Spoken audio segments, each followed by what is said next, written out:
Now, this is the Fox 11 News at noon. We are learning more about the death of groundbreaking fashion designer Kate Spade. Her sister speaking out, saying Spade had grappled with depression for many years, but never sought help because she feared it would hurt her company and her own brand. And joining us to talk about overcoming the stigma of mental illness is Rhodes Levin, founder of the Missing Piece Center for Anxiety. Laura, thank you for being here. My pleasure. Thank you for having me. Why is there still a stigma attached to mental health problems? You know, I don't know.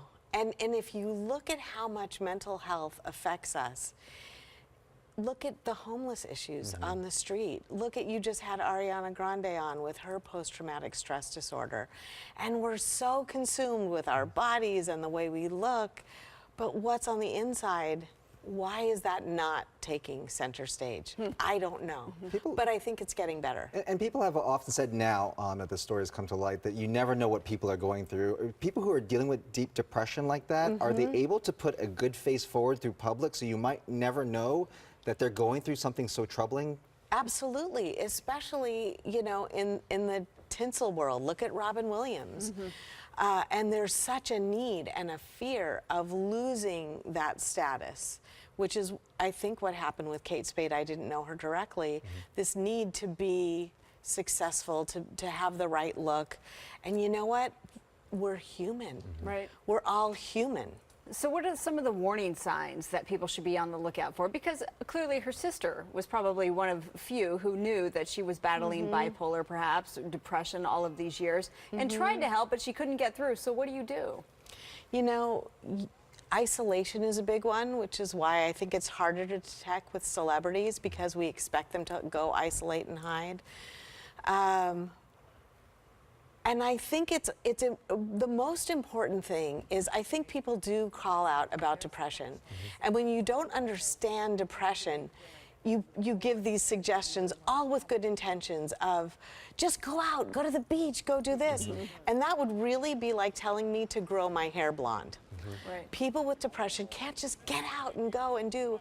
And there's such a misunderstanding about it. So it's about listening when someone's telling you they're depressed and helping to get them help, taking the shame away from it. But seemingly her sister tried to get her help. And you know, lots of families, I'm sure, they do everything they can to try and help someone. And it still has to be up to that person to be able to go do it. I mean, she went to drug and alcohol, apparently, because this for her was her way of coping with it. Right, and look how long it took us to have drugs and alcohol be a permittable disease to have.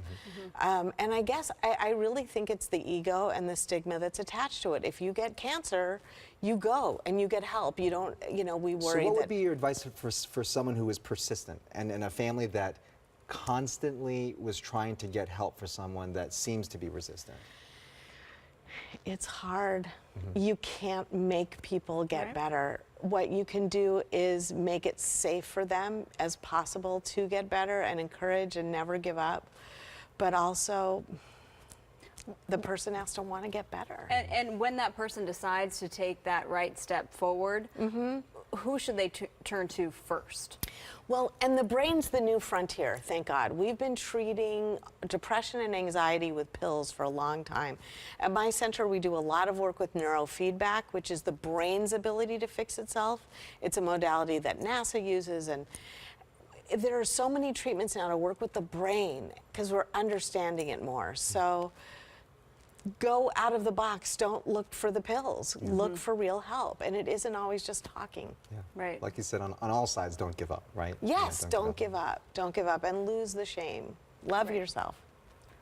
Great words to end on. We'll end it there. Thank you so for much, having Laura. me. Thanks for coming. We appreciate it. Thanks for being here. My pleasure. We'll be back.